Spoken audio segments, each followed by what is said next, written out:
Hello बच्चों, कैसे हो आप सब? भाइयों आप अच्छे होंगे।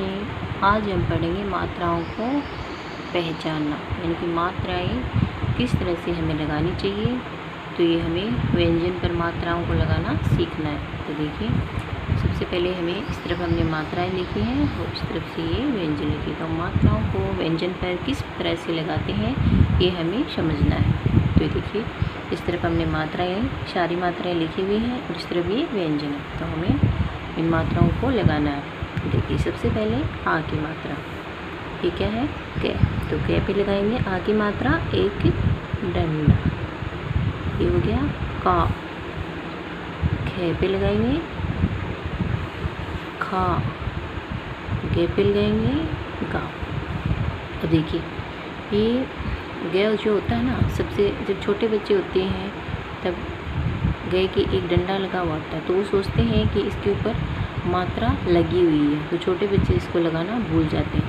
तो हमें यह इस तरह के जो व्यंजन है ना, जैसे एक गे होता है, से होता है, उसके भी एक डंडा लगा होता है, तो हमें इस तरह के व्यंजन को बच्चों को बार बार बताना चाहिए कि इसमें इस तरह से मात्रा लगेगी, दो डंडे आएंगे तभी मात्रा लगेगी। तो हमें इस चीज़ का ध्यान रखना है। तो देखिए, इस तरह से गे पे डंडा लगने पर मात्रा लगी है इसके ऊपर, गे। तो ये आ की मात्रा। अब देखिए, छोटी ई की मात्रा किस तरह से लगाएंगे? इस तरह से डंडा लगाएंगे यहाँ पे, फिर यहाँ पे इस तरह से यहाँ तक मिलाना है इसको, यहाँ पे इस तरह से मात्रा लगेगी।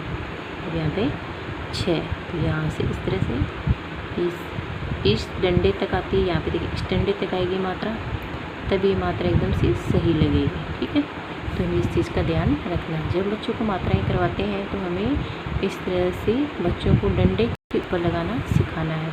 यदि बच्चा शुरुआत में से ही लिखना सीख जाता है तो बाद में गलती करता है, तो शुरुआत में ही गलती करना सीख जाता है तो वह गलती करते जाता है। तो हमें बार बार में इस चीज़ का ध्यान रखना है। अब देखिए, बड़े ई की मात्रा, तो ये बड़े ई की मात्रा भी हमें इस तरफ से इस डंडे से मिलाना है। ठीक है, तो ये चीज़ हमें ध्यान रखनी है और बच्चों को बहुत ही आसानी से इसे समझाना है। देखिए, री, ले, ली, ये छोटे ऊ की मात्रा। ठीक है, छोटी ऊ की मात्रा होती है व्यंजन के पैरों में लगती है, इस तरफ से। ये देखिए, तो हमें इसको ऐसे करके इस तरफ ऊपर की तरफ लेके जाना है। ठीक है, ये डे का डू, डू। ठीक है, इस तरफ से इसके नीचे आएगी बड़े ऊ की मात्रा, ये यहाँ से इस डंडे से नीचे की तरफ जाएगी, ये इस डंडे से नीचे की तरफ जाएगी। हमें इस तरफ से इस डंडे का ध्यान रखना है।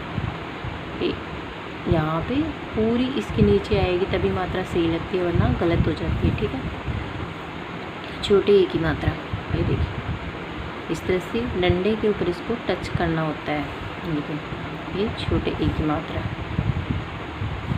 पे बड़े ए की मात्रा, बड़े ए की मात्रा में होते हैं दो डंडे, दोनों डंडे एक साथ एक ही डंडे पे जुड़ते हैं। ये देखिए, इस तरह से, इस तरह से। जैसे हम इसको ऐसे लिखते हैं तो ये गलत हो जाता है, इस तरह से।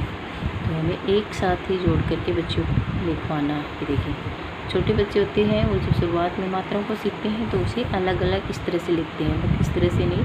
बच्चों को ये बात हमें बहुत ही आसानी से बतानी है कि इस तरह से नहीं है। अब देखिए, जैसे छोटे ओ की मात्रा, अब से पे एक डंडा है तो बच्चे सोचते हैं कि इसी के ऊपर, से की मात्रा के ऊपर, इसी डंडे के ऊपर ये मात्रा को लगा देते हैं, बट ये मात्रा इस तरह से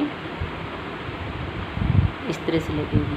तो हमें इस चीज़ का ध्यान रखना है। ये देखिए, इस तरह से ये छोटे ओ की मात्रा, ये बड़े ओ की मात्रा। ये देखिए, इसी में हमें इसको मिलाना है। ये बड़े ओ की मात्रा, जो ये इसी डंडे के ऊपर, ना कि इस डंडे के ऊपर लगेगी। एंगाई की मात्रा, ये डंडे के ऊपर, सारी जो भी मात्राएं होती है वो सिर्फ डंडे के ऊपर लगती है। एंगाई की मात्रा इस तरह से। देखिए, एंगाई खाली की मात्रा, ये इसके आगे दो बिंदु लगते हैं।